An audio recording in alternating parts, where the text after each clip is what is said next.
Okay, so Clayton's had his moment in this episode. We better give Alexander some time. I mean, at some point, there's going to have to be a jail built there. It's quite magical to watch these amazing actors own that role. I think it's going to be tremendous fun in season two to have that as a story engine.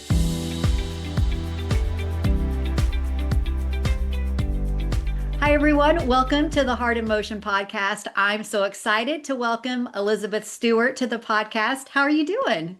Great, thanks. Thanks so much for having me. I'm excited to be here. So excited to talk to you about Hope Valley 1874. Many Mm, of the fans that follow this podcast will recognize you also from When Calls the Heart. I think when I counted up, you wrote on When Calls the Heart for 8 seasons. Is that yes, I correct? did. I did. Yes. Yeah, yeah. Yeah, it was said. Who knew? At the beginning of it all, it would go on for so long, but you do become very, very attached to that world. Yeah, absolutely. Well, we were really excited when we saw that you were also going to be writing for Hope Valley 1874 this season. And so I'm excited to talk to you about this series. I want to let everybody know like you can watch all 8 episodes right now on Hallmark Plus. Those of you that haven't gotten into that yet, it's been a fantastic first season. And excited also when I got to visit with Alfonso Moreno to know he was kind of the creator behind all of this and that he reached out to you to see if you wanted to come write. I don't know if everybody He knows did. this, but you guys both started When Calls the Heart in the same season 5. Is that correct? That's right. That's right. When he was show running, and I was a newbie in the writers' room there. Yes. So, and I think we worked together then for 3 seasons altogether to the end of season 7. Yeah. Right. And then he went on to other projects. Yeah, but I was thrilled when he reached out to me. We've kept in touch a little bit over the years. Yeah. And yeah, and when he described what the project was, it was very, very hard to resist becoming involved. And I was thrilled to be asked. So you've worked with him for several seasons. Like, what is it about working with Alfonso? Like, what does he bring to a series and that got you really excited about working with him again? Well, I think he gets the world, the one calls it the tone exactly. And it's not everyone does. Um, I don't know if he's ever shared with you if you've ever heard the term her. Oh, yeah. His you have. Okay. Oh, yeah. So the humor, emotion, and romance. So he coined that approach to the Yeah. show. Well, not an approach. Well, he distilled that from the show and realized these are the strengths of the show and this is what we have to play to. So it was great being part of that team. And the humor is so fun. But the emotion brings the yin and the yang of it. So it kind of covers the bases from for a writer like me. I guess what I'm attracted to is light drama. And his approach covered that. So plus he's just a lovely person and a lovely person to work with. He's a very warm presence in the room. He's very open. He wants to hear everyone's opinion. And so it's a highly collaborative atmosphere, but also with this overarching sense of what the fundamentals are about this world.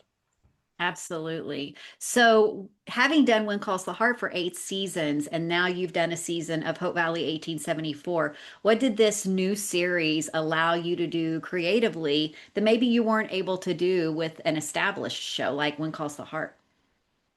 Well, to be honest, it was pretty intimidating initially because when you're working with, I came into the When Calls the Heart world in season 5, as you say, when it was pretty well established Yeah. and the characters were well established, and I loved it, but it was like diving into warm water. This was like there's nothing here. So their community is so much a part of what When Calls the Heart is all about, but there wasn't a community here. We had to think about what the origins of that, what started here that created this community we all love in the future. So it was very, very challenging. So I'm trying to think what it allow us to do. Um, well, a blank page is both inspiring and terrifying. I Yeah. guess that's the answer there. Uh, but it was coming up with stories was kind of challenging again because there wasn't a lot there. When working on One Calls the Heart, we would always start with the characters, of course. So what would be a great story for Mhm. Rosemary and Lee or Elizabeth, or what would bring out their characters? What will challenge them? We didn't really have that. We didn't know these characters. So I guess the first task was to get to know, especially Rebecca and Sarah and Tom and Hattie. Those were the linchpins, really. Uh, yeah, and Olivia, of course. But Olivia Absolutely. was initially so much attached to Hattie because we hadn't introduced the men into her life yet. So she became, I think, more of a discovery through the season, for me at least, about Okay. who she was. Um, Initially, we didn't know she was going to be an artist. That was something that kind of developed, and that gave her her own dimension, rather than just being a frontierswoman.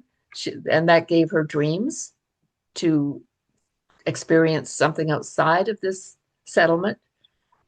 So yeah, so it was starting from nothing really, and just thinking a lot about who these people were, and So yeah, could be. I know that Alfonso, had kind of a foundation that he brought in to the writer's room. What were some of those things that once you guys all got together collaboratively? I know you mentioned Olivia and her story really kind of taking off. Were there other storylines or characters that kind of stand out to you that, like, once we came together, these really kind of took off for us in our thinking? Mhm. At the very beginning, believe it or not, we didn't have the prospectors camp. That became an element that gave us a different take on the world, that sort of was anti-community because it's such a group of transients, and how could they help inform what the future is going to be. So and then we started thinking, well, Tom really needs an opponent in all of this. So there's this prospector that he really doesn't get along with, and then we said, well, I guess we better give this prospector a name. So we named him Doyle. Yeah. And then then eventually Doyle acquired a daughter, Vivian. So I think they were a bit of a surprise and added an interesting dimension to the whole thing. And I'm excited to see where that goes. I mean, even at the end of the season, I mean, it just feels like there's so much potential with that whole prospector and even Doyle and his daughter, that dynamic. Oh, yes, I think Alfonso's intention is that Doyle's going to stick around. He's going to be a fundamental character for whatever the life of the series is. Yeah. Uh, So so he'll be there. having kind of operated in both writers' rooms, and we're so fortunate that we've learned a lot about the writing process for When Calls the Heart. Is it pretty similar, Hope Valley 1874, like that writer's room and how things are, mapped out? Like here's where we want to get to, and then like kind of like whiteboarding that out. Very, very much so, yes. Well, although one key difference is that One Calls the Heart, since the pandemic, has gone virtual and has never really gone back to a natural room, whereas we were in a physical room. I live in Vancouver. Lucky for me, I was right here. Yeah. And the office wasn't all that far from where I live. So we had a physical space where we gathered, and we had walls to put, you've seen the index cards we use to put Oh yeah. story points on. So rather than using whiteboards or electronics, we went back to old school with using markers and cards and taping them on the wall or putting Love them it. on a cork board.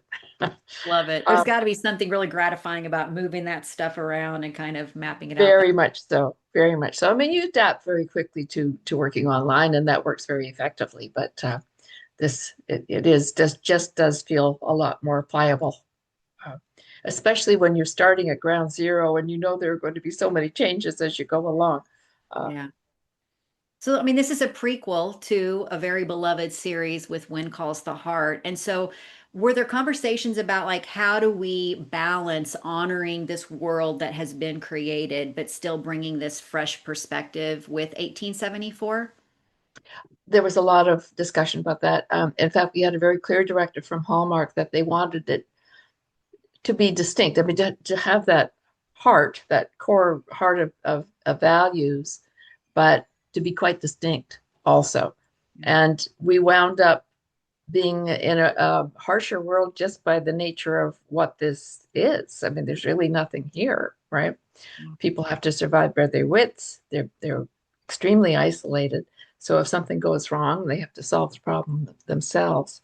So yes, so I guess that we wanted to be different but the same, if Yeah. that makes sense. Yeah.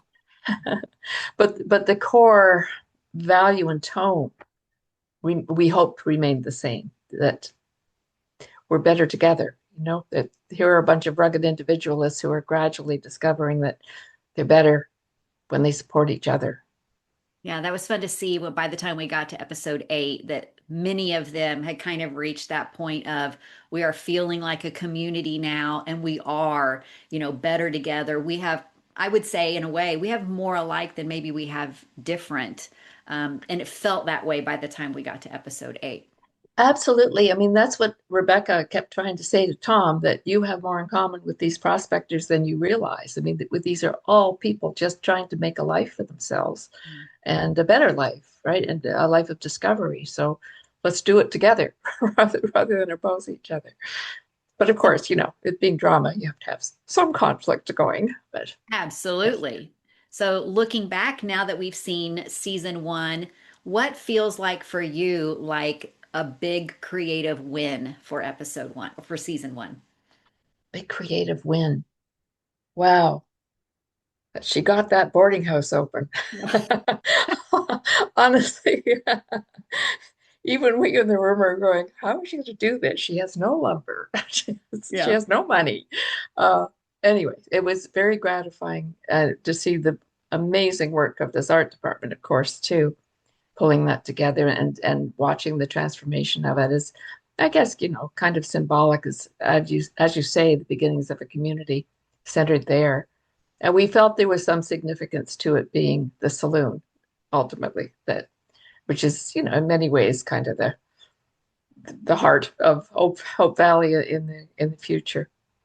I mean, even Yeah. when episode 1, when we saw, just that a lot of the disarray of that building and the way that it was created, we knew it was the saloon. And it was exciting, I think, for Hearties to know, oh, I recognize that and to know where it's going to go. But it was great throughout the season just to see the progress that was made to where we got to the end and looks like a fantastic building. So, I think it's going to be tremendous fun in season 2 to have that as a story engine too, yeah. with the guests coming and going.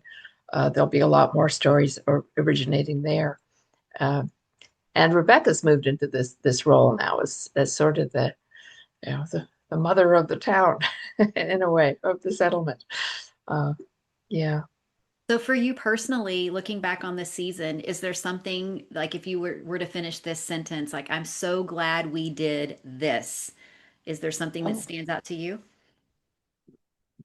Oddly enough, the plowing, Yeah. which just kind of started up as, well, Tom should want to plant some alfalfa. So we just thought, well, we could have them, Clayton, working on a plow.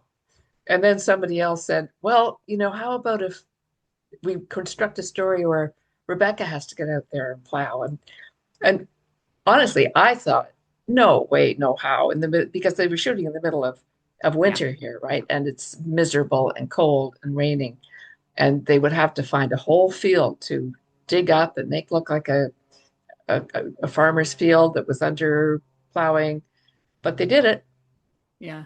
and God bless Joy and Ben. They got out there, and it was literally pouring rain the whole time they were out in that field, cold rain, but they did it. They shot those plowing scenes, and I think it's just so earthy. It's just so real. And what you're seeing on Joy's face in those scenes is real Yeah. because she's out there with, Absolutely. yeah, yeah. So I was amazed that they were able to pull that off the way they did. We Everyone. we just had a really amazing, I don't want to use the word risky, but it definitely pushed a boundary on When Calls the Heart with the proposal up on the water tower. Do you feel like that plow scene was also something that was like, we're really gonna have to dig in here? Would you consider that to be like that type of a risky scene? Risky in the sense of, Like For the yeah, it's cast, gonna you mean? well, I would say just like it's gonna push all of us, whether it's the weather, the extreme, like to make it happen. And I'm with you, watching her face and the way she dug in and everything. I mean, she was full on in that moment. Mm-hmm, mm-hmm, mm-hmm, mm-hmm. Um, yeah, I think it for 1874, it being a frontier series, I think is emblematic of the struggle that these people have just to survive uh, out there. So yes, and I hope it will become an iconic scene of, and also it was a real breakthrough in their relationship. Yes. So that's another reason I think we'll be hearkening back to that fairly often in the future.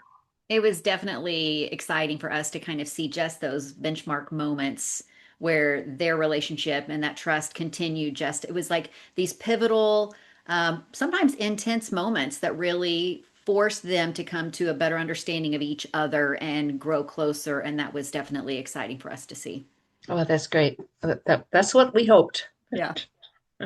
You wrote episodes 2 and 7, right? Mhm. Yes. Episode 2, Clayton is visiting the trading post quite often. It really helps to launch that triangle dynamic, which we know Alfonso does not shy away from. Did you and Alfonso, the writing team, did you have any conversations about how that triangle had played out with When Calls the Heart and either building on like lessons learned from that, or was there any conversation about, connecting that one as far as what we learned to this triangle? And there was. And honestly, I was pretty nervous about it, Yeah. having gone through, um, because Alfonso had moved on to other projects when the real fallout of the one calls the heart triangles started to Yeah. happen. So I'm not sure he fully experienced that, um, but no, he was adamant. His point was yes, it was provocative, and a lot of fans were upset by it, but it caused a lot of conversation, and it. So I think he felt it was worthwhile to see where it led us, Mhm. and I mean also it shows the struggle within Olivia Yeah. very neatly, right? The push and the pull of this other world outside to everything she's come to love here. So that way, it makes it helpful to explore her character and the character of the men as they're challenged with their own views of visions of the future. Um, so there's a lot of dramatic value in it. Obviously, we were all nervous. We don't want the fans to be upset. Um, Maybe it's a saving grace that we're meeting all three of them at once in this That's true. instance. Mhm. Um, Whereas with One Calls the Heart, we gradually introduced Lucas and then Nathan, and Elizabeth wasn't involved with either of them for a long time.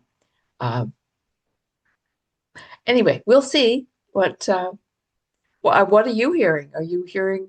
I've mentioned this in other podcasts. I think that what's very different about fan response is it appeared just through a lot of dialogue in, social media and stuff that people latched on to a particular team very quickly and stayed the course. Whereas with this new triangle, it's like people are changing teams back and forth from episode to episode. So Alexander does something, I'm Team Alexander. Clayton does something, I'm Team Clayton. And, even doing a poll at the end of the season, it is right down the middle.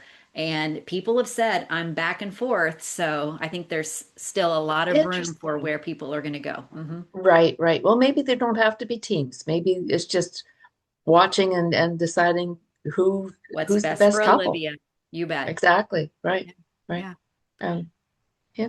You mentioned developing that idea of, the art background for Olivia, which was really fun for us to see kind of how that played out just even beyond her talent and, the future for her.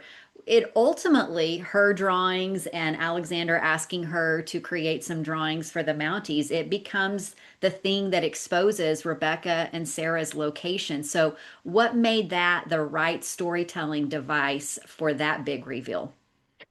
Well, it's the irony of it, and you were drawn in with, we're happy, we're excited for Olivia that she's had this breakthrough, but then, oh no, look what it's done for Rebecca and Sarah. So it's that emotional cliff of the good and the bad that come out of this situation. So it was very tempting as writers to construct a situation like that. It was also fun for us to kind of read into what Alexander was thinking through the season and how he was picking up on these little things and even caught the wording that was at the bottom of one of her drawings. So, we had these little hints that you guys kind of laid there for us and wondering how it was all going to play out. Well, that's what we were doing, and we were treading that fine line between not giving too much away or being too obvious, and hopefully we Yeah. achieved that. And was it a shock when she's arrested? I don't think that it was a shock that she was arrested. I think that we knew something was coming, um, but loved how it played out. I got a lot of, and even talking with Lachlan, the way that it allowed to see his response and really establish that, that caring and that supporting. So I don't know that it was really a shock, but definitely there were so many other parts of it that played into it that I think was really exciting for us to see as well. That's great. Yeah, we were aiming for just really twisting things emotionally. It's so hard for him, and we see what a great guy he is, but he has to do his job, and yeah, all of Yeah. that. There were Yeah, several, I mean, that seeing how Tom reacted, where they had just gotten, and then all of a sudden out from underneath them. So definitely a great cliffhanger. great, great. Oh, well, Episode 7, which you also wrote, Olivia invites Alexander fishing, only to find out he really already knew how to go fishing. He was great at it, actually. He had worked quite a bit with his dad, I guess, fishing. What did you enjoy about writing that interaction between the two of them? just the lightness and the classic, romantic banter of it all, and the playfulness that we saw a playful side of his character and of hers. And in that particular episode, it was a great counterpoint to the hostage taking story that was going on to something lighter. Um, Again, there was so much, so many harsh conditions and so much to overcome through a lot of the season that we really looked for places to lighten it up a little bit and just show people enjoying themselves a bit more. Uh, yeah. And that was one So of those situations. you talked about, you've got your white papers and your cards and everything, and you're mapping it out, and you can kind of pace the story as it needs to go throughout the season. So do you, when you say, okay, well, we're going to have this fishing moment, we're going to go ahead and put it in this episode to kind of balance all of that out? Are those conversations that you guys have in the writer's room? And definitely have those conversations. And another aspect of that conversation is, okay, so Clayton's had his moment in this episode. We better give Alexander some time. Well, now it feels like Alexander's got a bit of an advantage, so we better give Clayton, a little more room here to make a move. So yes, that was very much a season-long conversation we had. Okay. We get a great moment where Rebecca does a little bit of foreshadowing when she says, just because he's got people chasing him, and she's referring to Eli, doesn't mean he did anything wrong. And it ended up being great foreshadowing for us. Was that line always meant to hint at bigger things to come? Well, definitely. And I think from her perspective, well, I don't think I know from her perspective, she's talking about herself, right? That she's been misjudged and mistreated. So she identifies with him. And that's why part of why she's more sympathetic to him than Tom is initially. Got it. Yeah. But it was definitely meant to be a parallel there between what she sees in him and what she's experienced.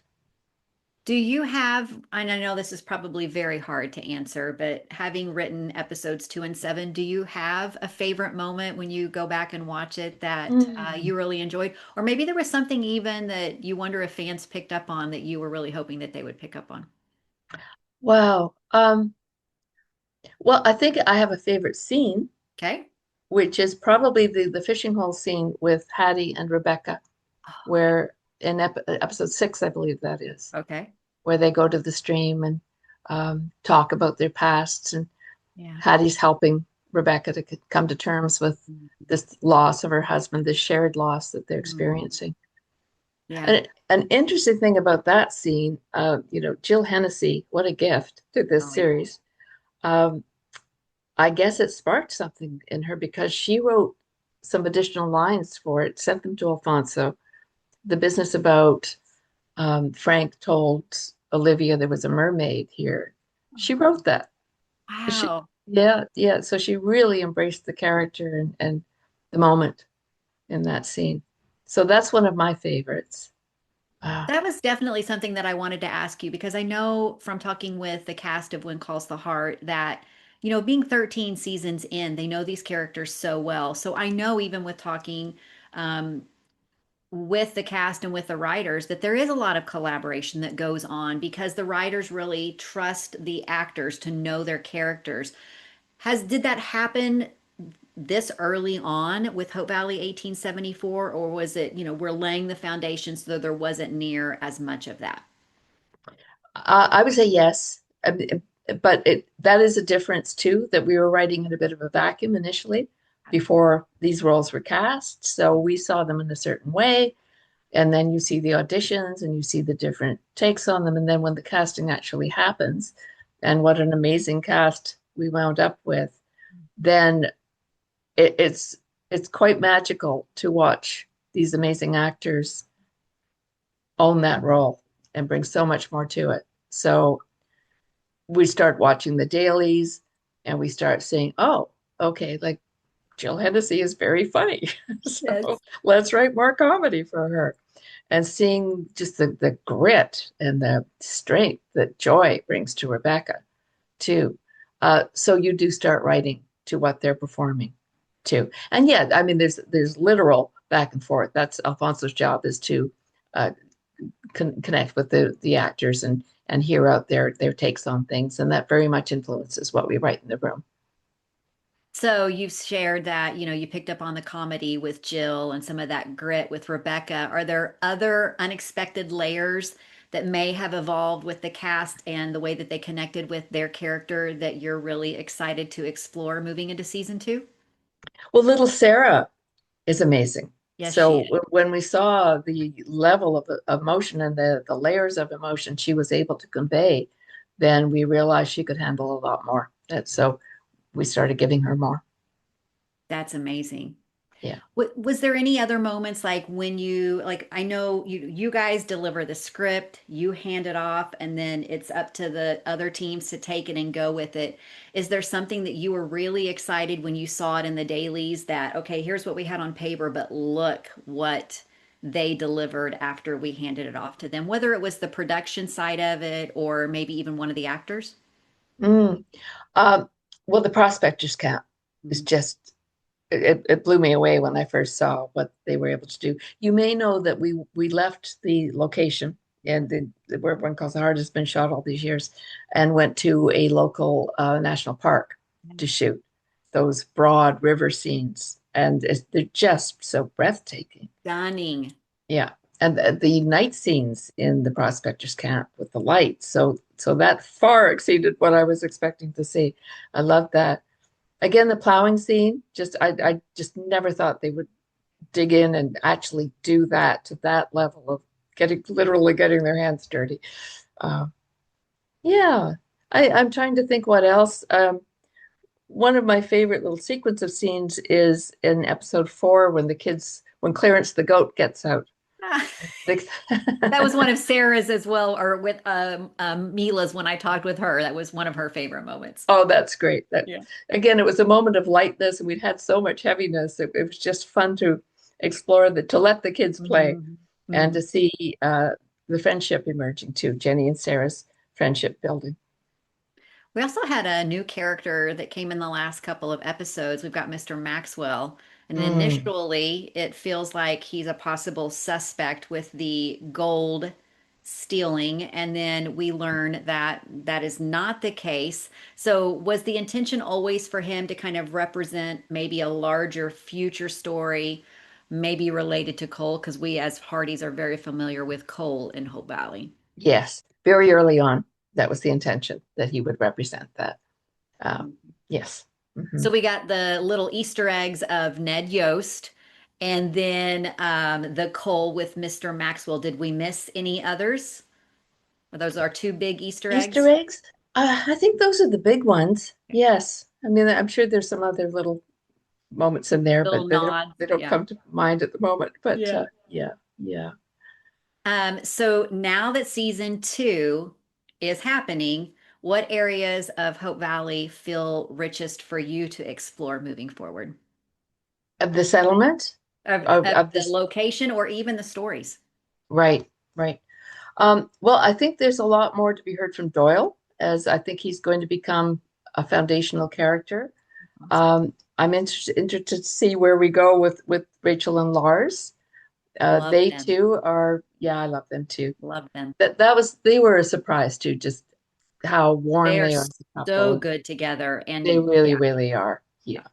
Yeah, yeah. And who can't adore baby Ned, you know? So I know. so it will just be very, very interesting to see this town develop a bit more. I mean, at some point, there's going to have to be a jail built there. And right now, Alexander's using the boarding house as kind of his de facto headquarters, but we'll see in season two how much gets built out in the town, who stays, who goes. Um, yeah. Um, I actually we'll thought see. of that. Go ahead. Go ahead. Oh, I was just going to say with Peggy, she's learned to read. Where will that lead her? You know, there are a lot of children now who could use some educating. We always thought that might be a possibility for her eventually.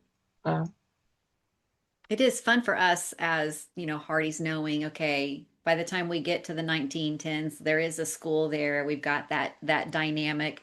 And then also I did think of several nights ago, well, right now Alexander is having to take all of these people, out of town. And at some point, there's got to be this place there. So it is fun for us knowing where Hope Valley ends up, that these things are slowly going to kind of evolve in the current Hope Valley 1874 story.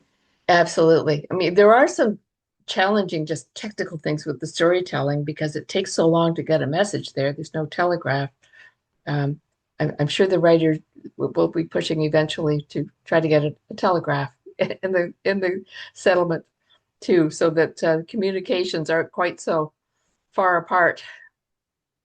We are always, and I think that sometimes we take it for granted as Hearties that the writers, the producers are so open to getting, what we loved about a season and getting that feedback. I'm curious, you as a writing team, have you heard yourself much of the fan reaction from season one? Is there anything that really has came at you guys that you've been talking about?